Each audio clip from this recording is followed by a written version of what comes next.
আসসালামু আলাইকুম, ওলি স্যারের লাইভ ক্লাসে সবাইকে স্বাগতম। আজ আমরা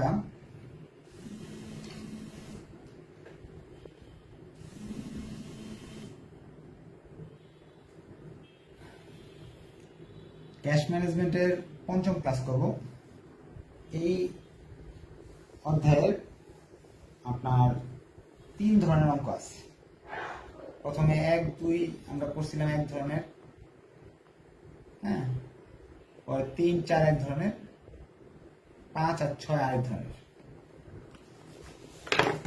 এখন 5 এবং 6 করার জন্য সূত্রের উপর ভিত্তিতে এই অঙ্কটা করতে হয়। সূত্র যদি ভালো জানেন তাহলে করতে পারবেন, আর সূত্র যদি না পারেন তাহলে করতে পারবেন না। প্রবলেম 5-এর জন্য আপনাকে সূত্র মুখস্থ করতে হবে। এই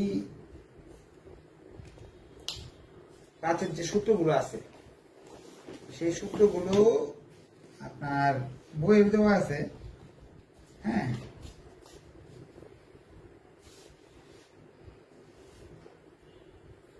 আমি আজকে ক্লাসে লিখে দিব আর কি।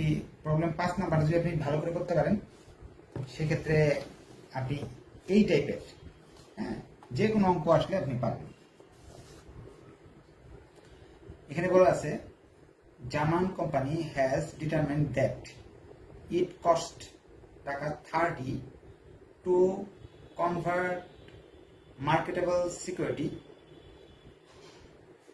Two cash and. আচ্ছা, এখানে আরেকটা কথা বলে রাখি, অনেকেই প্রশ্ন করে যে আজকে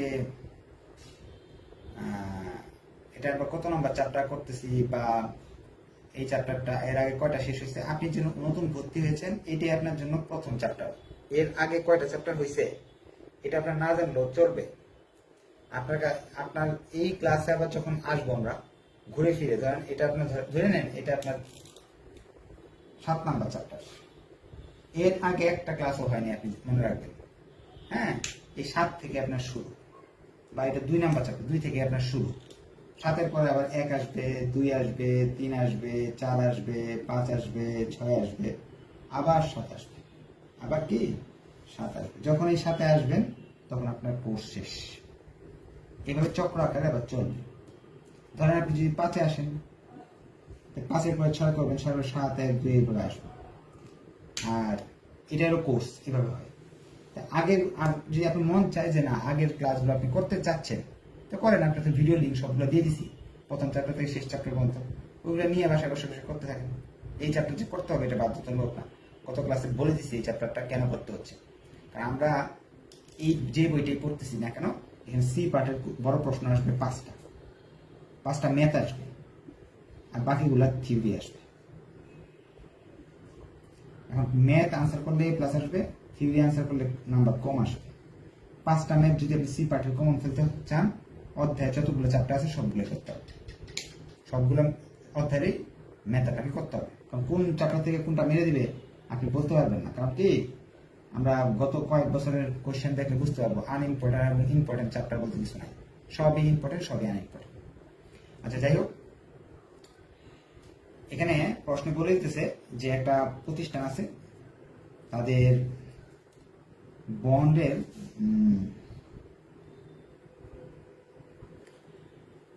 convert marketable security to cash, আর কি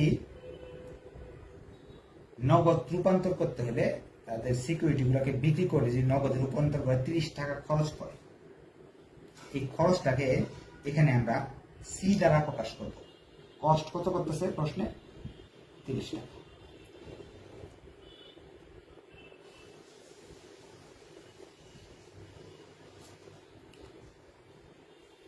পরে বলেছে the marketable security portfolio currently earn 8% annual rate of return. এই যে আমি যদি নগদ টাকা নিয়ে সিকিউরিটি ভাঙি, সেক্ষেত্রে আমাকে 8% সুদ দিতে হবে। সুদের হার 8%। The variance of daily net cash flow is estimated to be 27,000। এখানে ভেরিয়েন্স একটা কথা বলা আছে, ভেরিয়েন্সকে আমরা সিগমা স্কয়ার দ্বারা প্রকাশ করি। ভেরিয়েন্স স্ট্যান্ডার্ড ডিভিয়েশন সিগমা বলা হয়, আর সিগমাকে স্কয়ার করলে কি বলা হয়? ভেরিয়েন্স বলা হয়। এই তিনটা তথ্য প্রশ্নে দেওয়া আছে। এখন এই তিনটা প্রশ্ন তথ্য দিয়ে আমাদের অঙ্ক কি করতে হবে? নিচে 7টা আছে, 7টা রিকোয়ারমেন্ট আছে। পরীক্ষা 7টা থাকবে না, 2টা 3টা থাকবে। 4 নম্বর কোশ্চেন হলে 2টা থাকবে বা 3টা থাকবে। বড় কোশ্চেন সাধারণত হয় না এটা থেকে। আমাদের আরেকটা ক্লাস ধৈর্য সহকারে করতে হবে। প্রবলেম 6 করলে আমাদের এই চ্যাপ্টার শেষ। নেক্সট ক্লাসে সলভ ক্লাস হবে এবং প্রবলেম 6 করাই দিব। প্রশ্ন একটু বুঝিয়ে দিই। হ্যাঁ, বলতেছে আপনাদের টাকা দরকার। এখন আপনি কিভাবে টাকা নেবেন? মানুষের কাছ থেকে টাকা নেবেন। কিভাবে? ধরেন মানুষের কাছে আপনি বন্ড বিক্রি করে দিলেন। বন্ড বিক্রি করা কি? বন্ড বিক্রি করা মানে হলো আপনার একটা দলিল। হ্যাঁ, এরকম একটা দলিল বিক্রি করবেন যেখানে লেখা থাকবে যে আপনারা যদি এই দলিলটা কিনেন, হ্যাঁ, এই দলিলের দাম হয়তো 1000 টাকা। এই 1000 টাকা দিয়ে কেউ যদি কিনে এই দলিল, সুদ দিব আমরা 8% করে। বছর শেষ হলে 8% করে সুদ দিব। কারণ দলিল বিক্রি করতে গেলে আপনার 30 টাকা খরচ পড়বে, এটা প্রশ্ন বলে দিচ্ছে। এবং 8% সুদ দিতে হবে আপনাকে বছর শেষে। আপনি যদি মানুষের কাছ থেকে এরকম দলিল বিক্রি করে, বন্ড বিক্রি করে, মার্কেট সিকিউরিটি বিক্রি করে আপনি টাকা নেন। এবং তার বলছে the variance of daily net cash flow is estimated to be 27,000। প্রতিদিন যে টাকা লাগে, ধরেন আপনি প্রতিদিন ধরেন বিরাট বড় ফ্যাক্টরি, প্রতিদিন 5 লাখ টাকা লাগে, গড়ে 5 লাখ লাগে। একদিন 5 লাখ লাগতে পারে, আরেকদিন 4,50,000 লাগতে পারে, একদিন 4 লাখ লাগতে পারে, হ্যাঁ, একদিন আপনার 6 লাখ লাগতে পারে। এগুলো সব যোগ করলে গড়ে একটা আসতেছে 5 লাখ আসতেছে। কিন্তু একটা থেকে আরেকটা ডিফারেন্স আছে না প্রতিদিন, সেটার ডিফারেন্সের গড় হলো সিগমা স্কয়ার। ভেরিয়েন্স বলতেছে সিগমা। প্রশ্নে আবার স্ট্যান্ডার্ড ডিভিয়েশন যদি দেওয়া থাকে তখন আপনি এভাবে লিখবেন, শুধু সিগমা। সিগমা দিয়ে যে মানটা দেওয়া থাকবে সেটা লিখবেন। এখানে প্রশ্নে তারা বলেছে ভেরিয়েন্স। ভেরিয়েন্স করা মানে হলো সিগমা স্কয়ার। প্রশ্নে কিন্তু শুধু স্ট্যান্ডার্ড ডিভিয়েশন বলতে পারে। যেমন আমি প্রবলেম নাম্বার 6 যাচ্ছি, কি লেখা? The standard deviation of the companies daily cash flow টাকা 40,000। সেক্ষেত্রে আপনাকে সিগমা 40,000 লিখতে হবে। সিগমা স্কয়ার কিন্তু 40,000 লিখতে পারবেন না। ভেরিয়েন্স মানে হলো সিগমা স্কয়ার, আর স্ট্যান্ডার্ড ডিভিয়েশন মানে সিগমা। আপনি যদি এতটুকু পারেন, এই অংশটা যদি, প্রশ্নটা যদি এতটুকু পারেন, আপনি কনফার্ম এখান থেকে অঙ্কটা করে দিয়ে আসতে পারবেন। কারণ কি, এরপরে আর কিছু বোঝার নাই। এরপরে হলো সবটাই হলো সূত্র মুখস্থ। তারপর আমি বোঝানোর চেষ্টা করব। 1 নম্বর বলছে রিটার্ন পয়েন্ট। রিটার্ন পয়েন্টকে জেড দ্বারা প্রকাশ করা হয়। রিটার্ন পয়েন্ট এর সূত্র লিখে ফেলতে হবে। সূত্রটা একটু মুখস্থ করতে কষ্ট হবে, আমি তারপর কৌশল বলে দিব।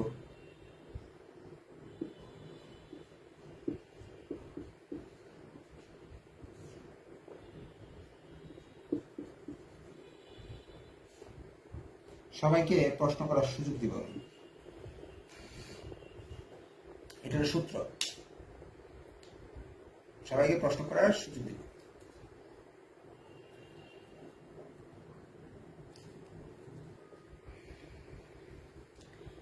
এখন সূত্রটা কি লিখছি? সূত্রে লিখছি হলো রুটের উপর পাওয়ার 3। এটাও কিন্তু ক্যালকুলেটরতে বের করা একটু কঠিন, আমি শিখিয়ে দিব। পরে রুটের ভিতরে 3 হলো সূত্রে 3, সি হলো যে কস্ট, সিগমা স্কয়ারের মান দেওয়া আছে, আয়ের মান সুদের হার, 4 সূত্রের 360 হলো বছর, 1 বছর। সূত্রের 4 360 সূত্রের, এই 3 সূত্রের। এখন এটা বের করার জন্য আপনাকে মানগুলো বসাতে হবে। সি এর মান 30 দেওয়া আছে, সিগমা স্কয়ার মান হলো 27,000,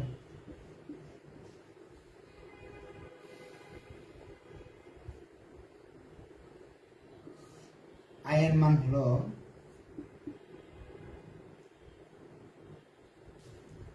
8% তো 0.08।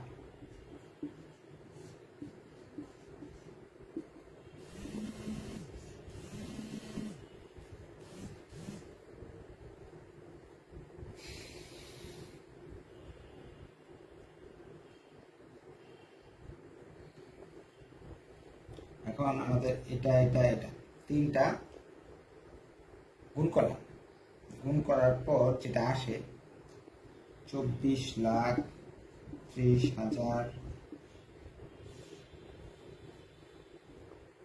এটা এটা গুণ করলাম, এটাতে ভাগ করলাম, তাহলে আসে 0.000888। এটা দিয়ে এটাকে ভাগ করলাম, ভাগ করলে অনেক বড় একটা সংখ্যা আসবে। 2, 7, 3 যা আসে 6, 4, 8, 6, 4, 8।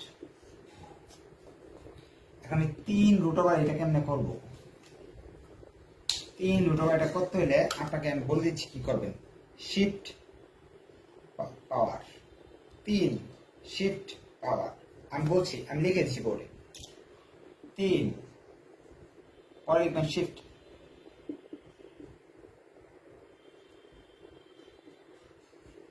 পাওয়ার, পরে এই সংখ্যাটা লিখে দেবেন যা আছে 27, 3, 6, 4, 8, 6, 4, 6, 4, 8 সমান সমান চিহ্ন দেবেন।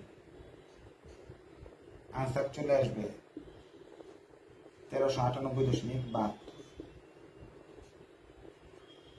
কেমনে করলাম? ক্যালকুলেটরে প্রথম 3 চাপবো, শিফট চাপবো, পাওয়ার চাপবো, পরে সংখ্যাটা যেটা আছে সংখ্যাটা চাপবো, তার মান চলে আসবে।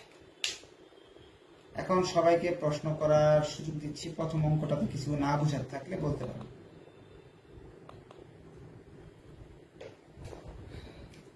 কোশ্চেন থাকলে বলুন। স্যার রিটার্ন পয়েন্ট মানে কি? হ্যাঁ, রিটার্ন পয়েন্ট মানে কি? আচ্ছা বলে দিচ্ছি। এছাড়া রিটার্ন পয়েন্টের অর্থ ছাড়া আর কেউ কোনো কোশ্চেন থাকলে বলো। স্যার আমার ক্যালকুলেটর মান তো মিল হইতেছে না, দেখি আপনার মতে। ও আচ্ছা, স্যার এই রুটের উপর যে দিয়ে দিয়েছেন স্যার, এটা কি বলে? রুটের পাওয়ার বলে। 6492.28 এরকম আসে। কত আসছে? আমার এরকম আসছে 6492। আচ্ছা, 1397.67 আসছে স্যার। আচ্ছা, সবার মানগুলো শুনেন, সবার মানগুলো আপনারা একটু চ্যাট বক্সে লেখেন। আমি একটু বের করে দিই, এটা তো বইয়ে দেওয়া। আমি মিলছে 1000। একজনের মিলছে বলে, আচ্ছা দেখি তো। আমি কাজ করি, এটা না এইভাবে করি, এইখান থেকে করি। এই এত বড় সংখ্যা লিখতে আমাদের অনেক ভেজাল লাগবে। কেমনে করবো দেখাইতেছি। 3 লিখতে হবে নাকি? ফার্স্টে 3 শিফট পাওয়ার, হ্যাঁ, শিফট পাওয়ার, পর ফার্স্ট ব্র্যাকেট 24, 30, 3টা 0 ভাগ 0.000888 ব্র্যাকেট শেষ। আমার আসছে 1398.72 আসছে, সেম টু সেম। আপনারা এইভাবে করেন, এই যে এটা দিয়ে এটা ভাগ করলে না, এটা অনেক বড় হয়ে যায়। তখন এটা একটা সংখ্যা যদি ভুল লিখে পেলাম, তাহলে তো মান উল্টাপাল্টা হয়ে যাবে। তখন কি করবেন আপনি, আমি আপনাকে শিখিয়ে দিই। আপনি এভাবে লেখেন, তাহলে সহজ হবে। 3 শিফট পাওয়ার চিহ্ন চাপ দিবেন, চাপ দিয়ে একটা ফার্স্ট ব্র্যাকেট দিবেন, দিয়ে রাখবেন 24, 30, 000 ভাগ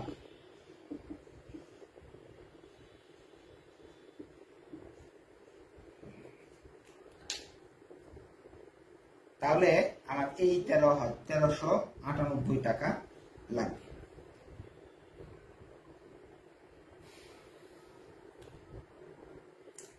আশা রাখি আপনারা বুঝতে পারছেন। এরপর আমরা চলে যাই টার্গেট ব্যালেন্সে। এরপর আবার কোশ্চেন করার সুযোগ দিব। দেখি চ্যাট বক্সে কেউ কিছু লিখছে কিনা। এখন হয়েছে, হ্যাঁ, থ্যাংক ইউ সবাইকে অসংখ্য ধন্যবাদ। তাহলে আমাদের এখান থেকে রিটার্ন পয়েন্টের মান জেড এর মান পেয়ে গেলাম। জেড এর মান এখানে লিখে রাখি, কারণ জেড এর মানটা ছাড়া আমি কোনো অঙ্কই করতে পারবো না।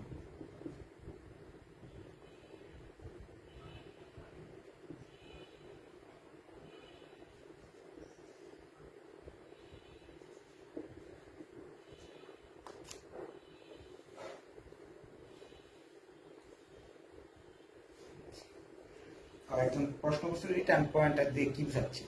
রিটার্ন পয়েন্টটা দিয়ে বোঝাচ্ছে, যেমন আমরা ইও কিউ করতাম না আগে, যে নির্দিষ্ট একটা আদর্শ মান, যে মানটা দিয়ে আমরা ক্যাশটা রাখলে আমাদের ক্ষতি হবে না, লস হবে না, সেটা target balance. Target balance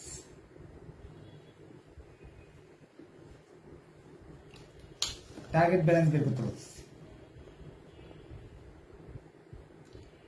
target ব্যালেন্সের সূত্র লিখে ফেলবো আমরা। টার্গেট ব্যালেন্স সমান সমান Z plus L. Target balance TB, Z plus L. Z হলো আমাদের গড়ে এই ব্যালেন্সটা আমার রাখা দরকার।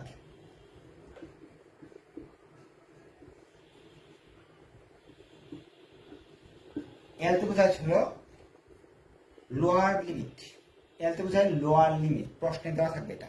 যেমন ধরেন লোয়ার লিমিট এখানে অঙ্কে দেওয়া থাকতে পারে। এই দেখি আমরা এই দ্বিতীয় অঙ্কটাতে যা দেখতে পারি, এই যে লেখা আছে maintenance minimum cash balance 1 lakh, মানে লোয়ার লিমিট একটা দেওয়া থাকবে। এখানে যদি দেওয়া নাই, যেহেতু আমি এটা জিরো করতেছি, দেওয়া থাকলে এটা লিখবো। লোয়ার লিমিট কি ধরে দিচ্ছি, যেহেতু দেওয়া নাই এটা জিরো। এটার অর্থটা আমি বলে দিই, কারণ আমরা পরে বুঝতেছি 1398 টাকার মতো আমাদের রাখা দরকার, এবং এই 1398 টাকা যখনই আমার আর কি সবসময় থাকবে, ধরেন আপনার কাছে 1 লাখ টাকা আছে, খরচ করতে করতে করতে করতে 1398 যখন নিয়ে আসতেছে, তখনই রিটার্ন পয়েন্ট, মানে আবার ইয়ে করো, আবার টাকা সংগ্রহ করো, না হলে তুমি বিপদে পড়বা। এখন টার্গেট ব্যালেন্স বলছে একটু যে কত রাখা তাহলে উচিত, এটা তো রাখা উচিত, এটা নিচে গেলে আমরা এটা হলো আমাদের ওই গড়ে এটা লাগতেছে। এখন এটার সঙ্গে লোয়ার যদি লোয়ার লেভেলটা যদি দেওয়া থাকে, সেটা যোগ করে দিলে আমাদের টার্গেট ব্যালেন্সে কেমনে হয় আমি বলি। যেমন ধরেন আপনার সর্বনিম্ন 20,000 রাখা উচিত, এটা আপনারা বুঝতেছেন যে 20,000 টাকা লোয়ার সর্বনিম্ন ক্যাশে থাকতেই হয়। এরপরে যদি আপনি 13,000 এটা রাখতে পারেন, তাহলে আপনি নিশ্চিত থাকতেছেন আপনি বিপদে পড়বেন না, কারণ লোয়ারের কাছে যেতে হলেও এটা পার হয়ে আসতে হবে। মানে আপনার তখন 33,000 21,098.72 টাকা যখন আপনার ব্যালেন্সে 398, যখন এই টাকাটা আপনার থাকবে, টার্গেট ব্যালেন্স এটা যখন থাকবে, তখন আপনি একটু নিশ্চিন্তে থাকতে পারবেন যে লোয়ারের কাছে এখনো আসে নাই। এই টাকাটাও তো আমাদের গড় খরচ, গড়ে হলে এই টাকাটা থাকে, সাথে লোয়ারও আছে, দুইটা মিলে মোটামুটি ভালো একটা পজিশনে আমি আছি, যে গড়ে এটা যদি আমার কাছে এই ব্যালেন্সের কাছাকাছি আসে, সেক্ষেত্রে আমি নিরাপদ আছি। টার্গেট ব্যালেন্সের সূত্রটা একেবারে easy, Z plus L. Z এর মান তো আমরা আগে বের করছি, এল এর মান যেহেতু দেওয়া নাই আমাকে, এই জন্য জিরো লিখে ফেলছি। আপনারা এইসব বেসিক না জানলেও চলবে, টার্গেট ব্যালেন্স টিভির সূত্র এটা মুখস্থ করলে হবে। বেসিক জানলেও সূত্র মুখস্থ করতে হবে, না জানলেও কিন্তু সূত্র মুখস্থ আপনাকে করে নিতে হবে। তাহলে আমরা lower limit plus return point, ঠিক আছে, জেড প্লাস এল হলো টার্গেট ব্যালেন্স। 3 নম্বরে তারা বলতেছে, আমি প্রশ্ন করার সুযোগ দিব, লোয়ার লিমিট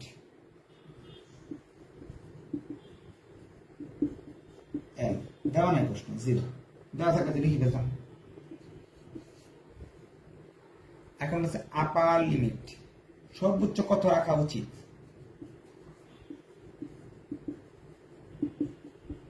সর্বোচ্চ রাখা উচিত হলো সূত্র তারা বলতেছে যে সর্বোচ্চ আপনি এইভাবে রাখতে পারেন, আপার লিমিট সমান সমান 3c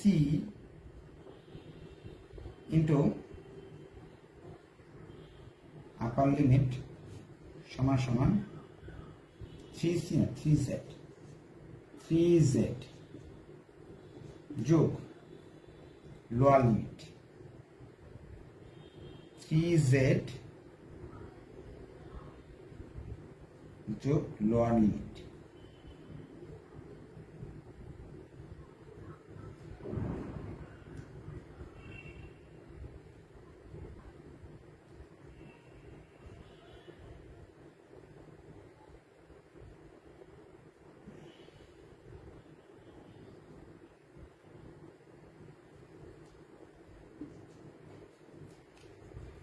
থ্রি যোগ লোয়ার লিমিট। এখন 3 তো 3 জেড এর মান তো দেওয়া আছে 1398.72 যোগ এল এর মান হলো 0। ক্যালকুলেটর দিয়ে চাপ দিলাম, সেক্ষেত্রে আমাদের মান আসতেছে 3 ইন্টু জেড করলে আসে 4196, 4196.16। তাহলে আমরা আপার লিমিট লোয়ার লিমিটের সূত্র শিখে ফেললাম। আচ্ছা, কারো দেখি আর কেউ কিছু বলছে কিনা। থ্যাংক ইউ, অনেকেই অঙ্কটা করছে। আমাদের এই পর্যন্ত আসলে সূত্রেরই ব্যবহার হচ্ছে এবং ব্যাখ্যাও করে দিতেছি। আমরা কোশ্চেন শেষে নিব, একেবারে 5-6 করে একেবারে শেষে নিব। আপার লিমিটের আমরা মান পেয়ে গেছি। আপার লিমিটের মান ছিল হলো আমাদের আপার লিমিটের মান বেড়েছে 4196.16।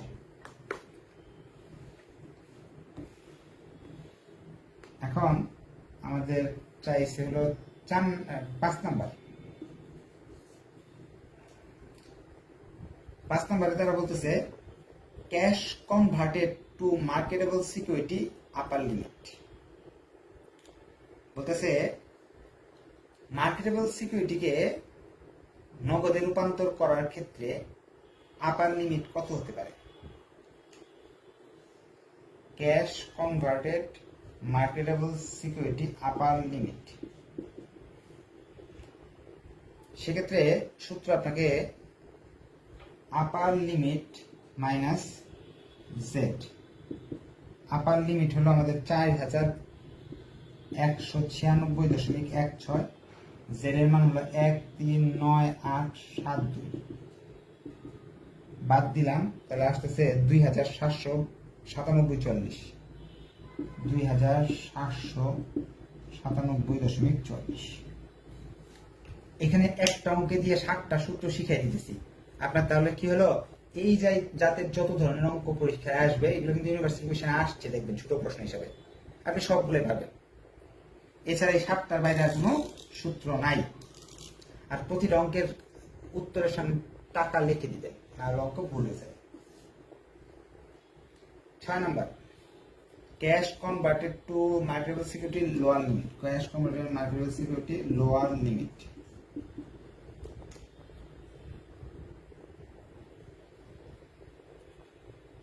সেক্ষেত্রে জেড মাইনাস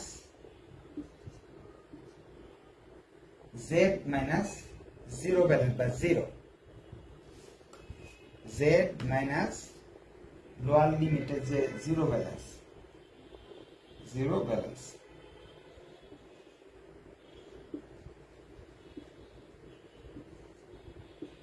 জেড এর থেকে আমরা 0 যদি বাদ দিই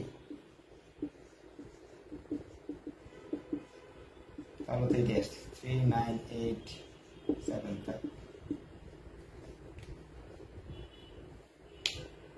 অর্থাৎ জিরো ব্যালেন্স তো আপনার জিরোই সবসময়, অর্থাৎ লোয়ার লিমিটটা জেড এর চেয়ে নিচে হওয়ার সুযোগ নেই, সবসময় জেড এর মানের সমান হবে। Cash converted to marketable security lower limit হলো এটা। এখন প্রশ্ন হলো ক্যাশ কনভার্টেড মার্কেটেবল সিকিউরিটি এটা কি? আপনার নগদ টাকা আপনার যে সিকিউরিটি কিনা আছে বা বন্ড বিক্রি করতেছেন সেটাকে কনভার্ট, আপনি নগদ রূপান্তর করতে গেলে একটা নির্দিষ্ট সময়ের প্রয়োজন হয়, খরচের প্রয়োজন হয়। এখন তারা বলতেছে কত টাকা থাকা অবস্থায় আপনি বন্ডগুলো বাজারে ছাড়বেন বা বিক্রি করবেন। সর্বোচ্চ আপনার 2700 টাকা থাকা অবস্থায় আপনি ছাড়তে পারেন। সর্বনিম্ন এটার নিচে যদি আপনি ছাড়েন সেক্ষেত্রে আপনার কি হবে, ক্ষতি হওয়ার সম্ভাবনা আছে। সূত্র মুখস্থ করা আপনাদের দায়িত্ব, করে ফেলবেন। Last question, average balance. Average balance বের করতে বলছে। আর এভারেজ ব্যালেন্সের সূত্র 7 নাম্বার। নেক্সট ক্লাসে আমরা কি করব,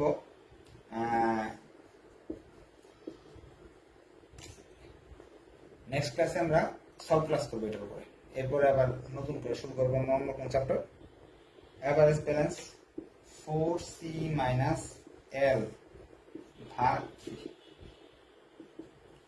4C হলো 4, C এর মান হলো 1.39872, লোয়ার হলো 0 ভাগ 3। সম্পূর্ণটা আমরা ক্যালকুলেটরে উঠাই দিলাম, টাকা 1864.96। এভারেজ ব্যালেন্সের সূত্রতে এই মান চলে আসলো। আমরা 7টা সূত্র শিখে ফেলছি। এই সূত্রগুলোর ভিত্তিতে আমরা যে কোনো ইউনিভার্সিটি কোয়েশ্চেন পাবো, এমনকি যে প্রবলেম 6 নাম্বার, এটা কিন্তু একটা ইউনিভার্সিটি কোয়েশ্চেন, এটা আমরা আনসার করতে পারবো। আচ্ছা, এখন আমি কোয়েশ্চেন নেওয়ার জন্য মাইকটা অন করতেছি। কারো যদি কোনো কোয়েশ্চেন থাকে কোয়েশ্চেন করে ফেলতে পারেন। স্যার 4C দিলেন না, তো C এর মান তো 30। 4C না 4Z, ভুল লিখে দিচ্ছি, 4Z। ও আচ্ছা, ও 4Z। Z। C এর কাজ নাই এখানে, C না Z, 4Z। আর কোন কোয়েশ্চেন? স্যার প্রশ্নে কি সব সময় এরকম রিটার্ন পয়েন্ট দেওয়া হবে? আমার যদি বুঝাইতেন। আচ্ছা, রিটার্ন পয়েন্ট প্রশ্নে এই তথ্যগুলো দেওয়া থাকবে, আপনি যখন করতে যাবেন এই তথ্যগুলো দেওয়া থাকবে। আর এই প্রশ্নে এই যে 1 থেকে 4 এর ভিতরে প্রশ্ন করবে, আপনি ইউনিভার্সিটি কোয়েশ্চেন গুলো দেখবেন 1 থেকে 4 এর ভিতরে আছে, অন্যগুলা চাই না এত বেশি। হ্যাঁ, আপার লিমিট, লোয়ার লিমিট। জি, হ্যাঁ হ্যাঁ ভালো হচ্ছে। তার মানে এমন একটা প্রশ্ন হয়। হ্যাঁ, কি বললেন? তার অধ্যায়ের নিয়ম বা চাপগুলো সুখের উপর ও আচ্ছা, হ্যাঁ, এখানে আপনি প্রথম চ্যাপ্টার থেকে শেষ চ্যাপ্টার পর্যন্ত যতটি চ্যাপ্টার আছে সবগুলোর নিয়ম বা সূত্রের শীট আপনাকে দেওয়া হয়েছে। শুধু এই চ্যাপ্টারের সূত্রের শীটটা দেওয়া নেই, কারণ কি এটা নতুন একটা আমি আলাদা করছি, তো এই জন্য এটা আগে এই চ্যাপ্টার থেকে বেশি অঙ্ক করাইতাম না, এই জন্য সূত্রগুলো আলাদা করে লেখা হয়নি। সূত্র ক্লাসের ভিতরে করাই দিচ্ছিলাম আর কি আগে, এটার ভিতর থেকে আলাদা করাইনি। ক্লাসে যে সূত্র রেখে দিছি এই সূত্রটা। আর এমনি দেখা যাচ্ছে কি এটা এই সূত্রগুলো বইয়ের ভিতরে আছে তো, এবং কমন সূত্র, এই জন্য এটার কোনো শীট করা হয় না। আর যেগুলো একটু ধরেন অনেকগুলো সূত্র থাকে, অনেকগুলো সূত্রের মাঝে সহজ সূত্রটা খুঁজে আমি একটা শীট বানাই আর কি। হ্যাঁ, সেটার জন্য আলাদা শীট করে দিই। যাই হোক, এটা আমি শীট করে দিব ভবিষ্যতে ইনশাল্লাহ। আপনাদের মাঝে অনেকে দক্ষ আছে, আমি এই পর্যন্ত যে ক্লাসগুলো করাইছি 5টা ক্লাসের মাঝে সবগুলো সূত্র নিয়ে একটা শীট বানাতে পারেন, বানিয়ে গ্রুপে দিয়ে দিতে পারেন, আমাকেও এটা গিফট করতে পারেন যে স্যার আমি বানাই দিচ্ছি আপনাদের জন্য শীটটা। ঠিক আছে? আচ্ছা, আর প্রথম অংশটা যেহেতু আমি অনেকবার দেখাইছি, ভিডিওটা সেভ থাকবে, আপনার প্রথম অংশের ভিডিওটা আরেকবার দেখে নেবেন, ইনশাল্লাহ বুঝে যাবেন। না বুঝলে কোনো সমস্যা নেই, এই যে প্রবলেম 6 তো আবার করাবো, তখন দেখাই দিব। আবার দেখা যাচ্ছে আগামী ক্লাসে সলভ ক্লাস হবে, সলভ ক্লাসে আবার এই প্রথম যে রিটার্ন পয়েন্টটা দেখাই দিব। তাহলে আজকে এই পর্যন্ত থাকলো। ধন্যবাদ সবাইকে, আসসালামু আলাইকুম। ইনশাল্লাহ নেক্সট ক্লাস দেখা হবে। আল্লাহ হাফেজ।